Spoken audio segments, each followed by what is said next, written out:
Hello, my name is Jake Fector, and I'm excited to present today's topic on how Buckingham mitigates the threat of diminished capacity and elder abuse in the clients that we work with. This is phase 3 or level 3 of our training on diminished capacity. The first course we rolled out focused on working with trusted contacts and how to set up those forms. Our second course looked at the potential warning signs of diminished capacity. And then today, again, we're going to focus a little bit more on diminished capacity and how to prevent elder abuse when and if it comes up. I will be joined today by my colleague, Amanda Robinson. Let's get started. For our agenda today, we're going to start with the why and the who, looking at some of the basic trends in this area and also some information about this aging population. We're then going to review and refresh what we learned in session 2 on diminished capacity. We'll pivot then to talking about elder abuse and wrap up with some protections at the SEC level and action items that our advisors and our team members can take when working with their client base. Let's begin with an introduction of these concepts and who they are likely to impact. Why this has become such a relevant topic in our industry is based on the clients that we serve. The baby boomer generation, or those that born between 1946 and 1964, is getting older and is facing decisions related to their long-term care. You can see the stats on the screen here where right by 2060, nearly 25% of the US population will be 65 years or older. Now, this sector of clients also represents a large amount of wealth, and that rings true at Buckingham as well. As of July 2020, when I ran some reports in Orion, those clients 65 or older make up over 40% of our overall households and over 50% of the overall firm AUM. Now, these numbers also include some of the retirement plans we service and our larger institutional clients. So it's likely that, again, these numbers are even higher than first indicated, and that households could be closer to 50% and overall AUM could be closer to what we see in the industry of something closer to 70%. So this concept of a silver tsunami, some of you may have heard that phrase, or a wave facing the US and that our population is getting older. And this aging population, like I said, does have a need for more long-term care solutions and is at a higher risk for things like Alzheimer's or dementia. And so again, it's definitely hitting our industry a little harder now, and that the population we serve is suffering from these types of illnesses or these types of symptoms that could negatively impact their ability to think clearly and our ability to service them as advisors, which again, this last note here makes our job particularly difficult as a fiduciary advisor, right? We'll talk about that a lot through this presentation, and that we're unique as fiduciaries in that we always have to think about what's in the best interest of the client. And sometimes that gets really difficult when we begin to look at some of the warning signs of diminished capacity and how to handle that across a client relationship. So one of the difficult aspects of studying diminished capacity or financial elder abuse is that it's sometimes difficult to get reliable data. And there's two big drivers behind that. First is that there's no uniform set of rules or principles guiding advisors in this space. And then two, oftentimes these activities are not reported or are misreported, right? Someone who suffers from diminished capacity, dementia, or Alzheimer's oftentimes is either unaware of their symptoms or maybe hesitant or too stubborn to admit that something is wrong or to even get medically diagnosed. So again, it's sometimes hard to get good reporting and good data here, but one study we found from 2011 actually did have helpful data, especially related to registered investment advisory firms. We felt that it'd be helpful to share some of those data points, which we have on the slide here. And so 62% of the advisors surveyed in this study, so they surveyed 360 advisors and also 160 compliance officers about the interactions with and the services provided for the clients who may be suffering from diminished capacity.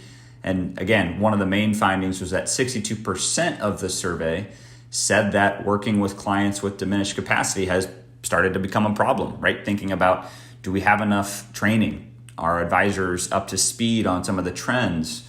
Do we have policies in place? Do we have escalation procedures? So again, it was at least notified that 62% of this population sees it as a problem. Another bit that we found helpful was that, again, RIAs are in a unique spot because, right, we take on this fiduciary duty and oftentimes are responsible as the primary decision maker when and if escalation related to diminished capacity or dementia is actually required. And so that oftentimes is a difficult and tricky conversation to bring up with folks, even internally, when I've had conversations with advisors from a compliance and sort of legal oversight. It's a tough conversation, and ultimately it's a really difficult conversation to bring up with a client to figure out, look, what kinds of concerns do we have? Do we have another family member, a spouse, a trusted contact also have that conversation with? It becomes a difficult topic to address, and because of that, 72% of the either advisors or compliance officers surveyed said that would really mandate or would endorse mandatory training to be better prepared to have these types of conversations. So again, when we look at a study like this, right, an issue's been identified by most of this population, and most of the advisors surveyed said to solve for that, we'd also like to have better training and be better prepared to have these conversations, which again is why we're doing this type of training, exactly to make sure that when our advisors are faced with or have a situation of possible diminished capacity, they can be aware of the warning signs and our escalation procedures and some of the controls we have in place to mitigate the risk. So I mentioned that one of the problems when studying these topics is that there's really not a uniform standard of care or set of rules to follow. At a federal level, FINRA is leading the way in certain rules that were implemented early in 2020, some of which allowed advisors to put temporary holds on disbursements if they had a belief that some type of financial exploitation or elder abuse or diminished capacity was happening for a client. So again, good control and good progress there. These rules also required advisors to make a reasonable effort to obtain a trusted contact form, which we're beginning to do with our advisors as well. But when I read this, I can't, I sort of see this as an oxymoron to some degree, in that FINRA required advisors to make a reasonable effort. And so firms, again, in the space, don't have to really prove much to say that they made a reasonable effort to even obtain this form. Now, it's more than not having any type of guidance or any type of policy here, but I still think there's room for improvement. And then we think about the different states. So again, we're SEC registered, but some of the guidance we even look to and try to adopt comes from Nassau, this North American Securities and Administrators Association, which governs all the different state registrants in our space. And in some ways, they're becoming more stringent than FINRA or the SEC. And so when advisors and firms and we're trying to decipher what rules to follow, it can be a difficult exercise because of the landscape in place, that there's a lot of different rules and a lot of new rules. You even look again at the federal level. President Trump implemented and signed on the Senior Safe Act in the early parts of 2020, which has more controls related to overall senior actions, some of which are financially related. So again, good controls and good momentum in this space. There's just a lot of different guidance. And so it's important to note that this is an evolving landscape, and we'll try to keep our advisors abreast of all of these changes. Amanda, do you want to give us a rundown of the differences between diminished capacity and financial capacity? Before discussing how to better protect seniors, it is important to first define diminished capacity and compare it with financial capacity. So what is diminished capacity or diminished competence? Diminished capacity or diminished competence is the decline of one's skills or the ability to make sound decisions. This can be caused by diseases such as Alzheimer's or dementia, but symptoms can arise long before a formal diagnosis. Diminished financial capacity, on the other hand, it is is a decline in a person's ability to manage money and financial assets to serve his or her best interests. This includes the inability to understand the consequences of investment decisions. Now that we have defined diminished capacity, let's go over some of the warning signs to look out for. Some of the warning signs of diminished capacity can include inconsistent decision making with current long-term goals, concern about missing funds in their account, a refusal to follow appropriate investment advice, a lack of awareness of recently completed financial transactions, the inability to recognize or appreciate the consequence of their decisions, forgetfulness, erratic behavior, an inability to process simple concepts, a lack of hygiene, and lastly, disorientation with their surroundings. And with that, I will send it back over to Jake. Thanks, Amanda. So we'll move on next to some of the challenges of diminished capacity for advisors, and know that our compliance team works right with firm leadership and operations to hopefully address some of these challenges, some of which we've already talked about, right? This lack of a clear definition of what diminished capacity is and how it's a fluid scale, and that, right, could it be different from dementia? On one end of the spectrum and at the worst end, it could be Alzheimer's. And so thinking through what that definition of diminished capacity actually is can be difficult. There's also a regulatory risk in that, right? What I chatted about earlier was that there's an ever-changing landscape at the federal and state level of the rules in place. There's also business risk in that, right, the wrong action by an advisor or an employee could negatively impact a client. We might not be upholding our fiduciary duty, or even the inaction or not taking action when we should have could be a concern here as well for the business. And lastly, there's relationship risk, right? Something like dementia or diminished capacity doesn't impact just the person who's suffering from it, but other family members and clients who might be under our care. And so it's a lot for an advisor to handle, and you really have to be delicate with dealing with it to make sure that the relationship is structured in a good spot moving forward as well. So now that we have an understanding of diminished capacity, financial competence, some of the challenges facing advisors, we want to next address a topic that can also come up when having these conversations, and something for advisors to be aware of, which is elder abuse or elder financial abuse. So when we think about financial exploitation of an elder or a senior client, there's three things that are sort of part of that definition. One is that the act is knowingly being done, and there's some sort of deception, intimidation, or force to that action.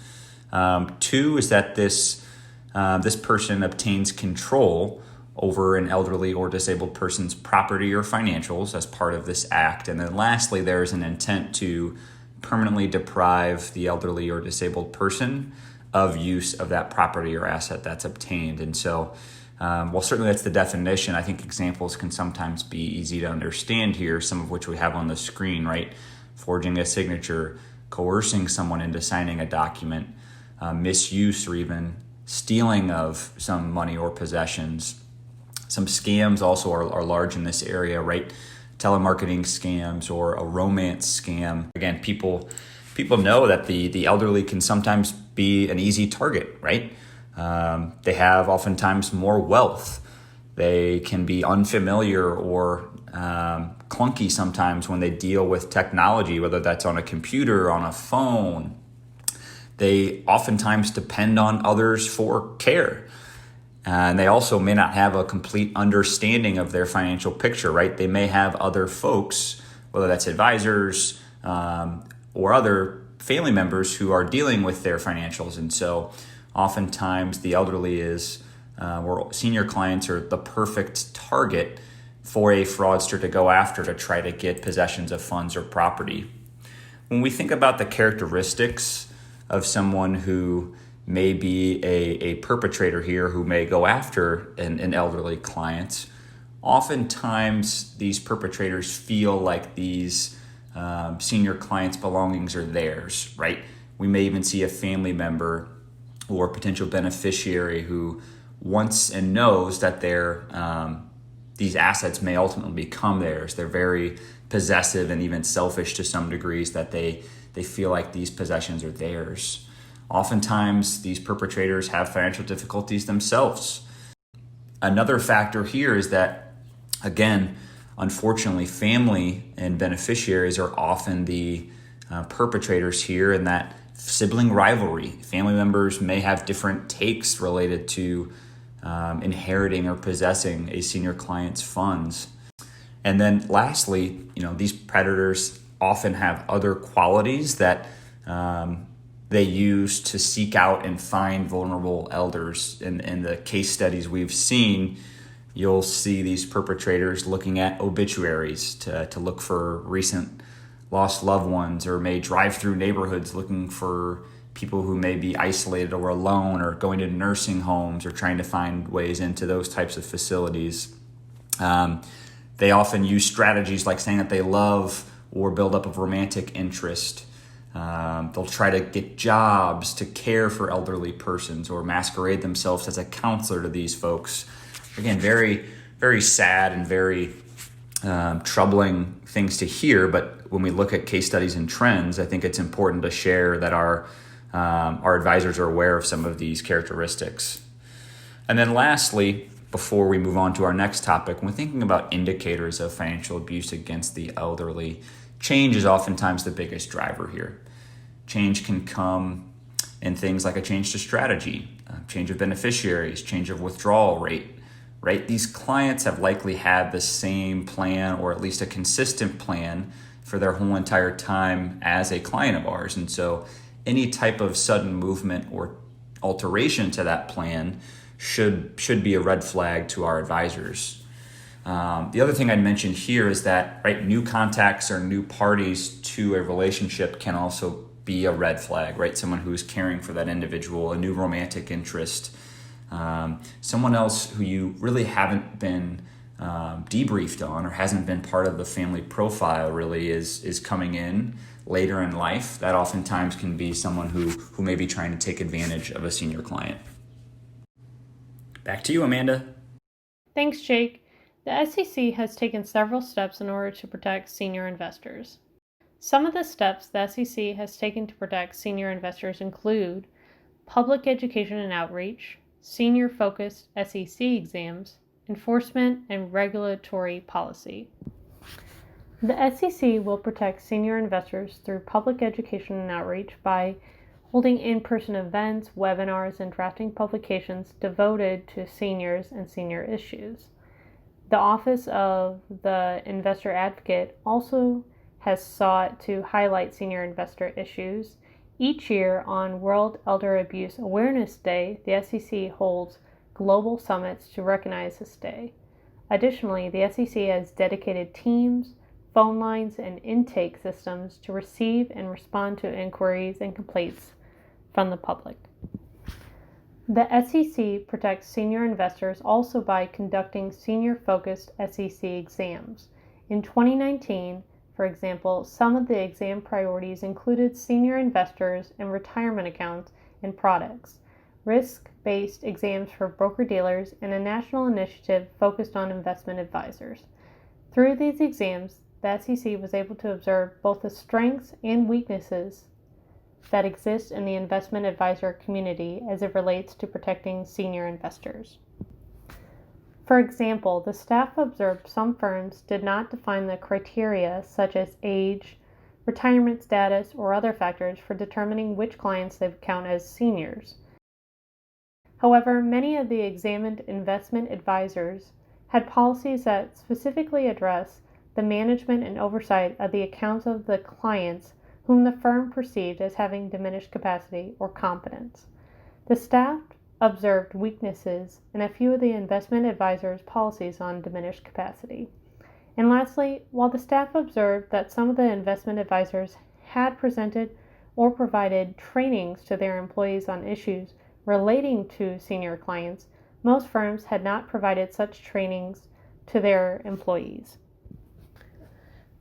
The third way in which the SEC protects senior investors is through enforcement. This enforcement comes in a variety of forms, including via the Retail Strategy Task Force, or RSTF, which was formed in 2017 to develop and implement strategies and techniques for addressing the types of misconduct that most affect retail investors. The Commission also draws on multiple sources to search out fraud against seniors and other investors, such as Suspicious Activity Reports, SARs, the SEC's Tips, Complaints, and Referrals TCR online portal, which allows the public to provide information on suspected securities violations, and the SEC's whistleblower program. The final step that the SEC has taken to protect senior investors is through regulatory policy. This includes implementing FINRA rule changes such as FINRA Rule 4512 entitled Customer Account Information and FINRA Rule 2165 regarding the financial exploitation of specified adults. This includes the Senior Safe Act, which provides various types of financial institutions with immunity for disclosing the suspected exploitation of a senior citizen to certain agencies, including state securities and insurance regulators and state or local agencies responsible for administering adult protective service laws. Through SEC no-action letters, the SEC has been able to protect senior investors. For example, the SEC Division of Investment Management provided that assurance in a no-action letter on June 1, 2018 for safe harbor for mutual funds in terms of FINRA Rule 2165. The letter provides staff no-action relief to mutual funds and their transfer agents to pause redemptions in a manner that is consistent with the FINRA rule if elder financial exploitation in a direct at-fund account is reasonably suspected. Regulatory policy has also come from state laws and the North American Securities Administrators Association, or NASA, Model Act. A total of 21 states have adopted laws or regulations that would permit certain financial firms to pause disbursements when financial exploitation is suspected. The measures are patterned on the Model Act to protect vulnerable adults from financial exploitation, which was adopted in January 2016 by NASA. Despite implementing these steps, there are still challenges to protecting senior investors. The passage of time. As the American population ages, this is increasing the number of seniors at risk of Alzheimer's disease or other forms of cognitive impairment, which in turn makes these individuals more vulnerable to elder financial exploitation. Technology is another challenge in that the technology that could make it easier to protect senior investors does not exist at this time. The third challenge with protecting senior investors relates to the responsibility to move proactively and quickly to try to prevent elder financial exploitation from occurring in the first place. It is important to move quickly because elder financial exploitation can cause significant financial and non-financial harm. A final challenge with protecting senior investors is discovering the right balance between protecting the elderly and other vulnerable individuals while also respecting their individual rights. Fear not, because the SEC has provided suggestions for combating these challenges, which I will discuss on the next slide. In order to combat the challenges in protecting senior investors and other vulnerable individuals, firms should also be familiar with and compliant with all new laws and regulations at both the federal and state level. Firms must train their employees on the signs of financial exploitation and what to do if they spot or suspect abuse. And lastly, firms can take specific actions to protect seniors. Some examples of this include pausing disbursements, contacting a client's trusted contact, notifying the appropriate state and federal authorities of suspicions of elder financial exploitation, and again, providing effective training.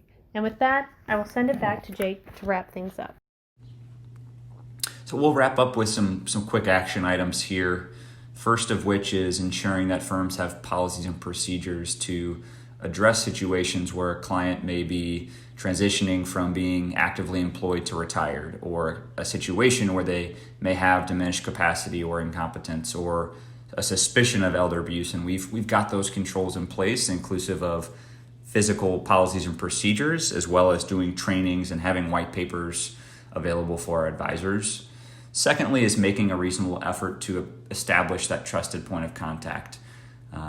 Again, right now there's no rule at the SEC level to require firms to do so, but it's in everyone's best interest, and as fiduciaries, I believe that we owe it to our clients to obtain that, whether they are a 75-year-old client or a 30-year-old client. I think it's a great control to have in place in case anything happens in that client relationship.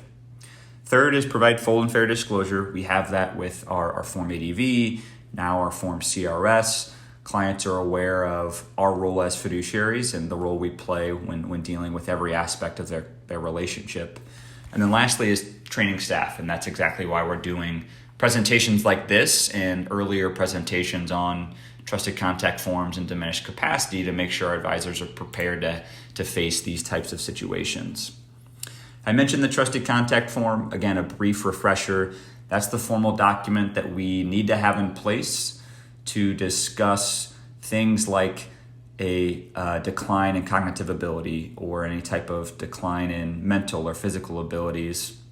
We certainly have that ability if there's another spouse on the relationship, on the wealth advisory agreement, but it's oftentimes a good control to have a different third party who can serve as a trusted point when and if something does come up with the client. And so, again, it gives the advisor and the firm the ability to contact that individual regarding any of the situations above. I do want to note from a privacy standpoint, we do have concerns if we reach out without this type of authorization form in place. So I want to make sure we're getting that and getting prior consent from the client before we reach out. Lastly, some reminders. Documentation is key. Whenever we're faced with these types of situations, the more we can document in Salesforce, build notes, log calls, have a record of everything that we've done with the client, the better we are off. Next, again, obtain a trusted contact form. Please make that a part of your normal onboarding process with clients, regardless of what their age is. It's a great control to have in place, and it's an easy form to sign.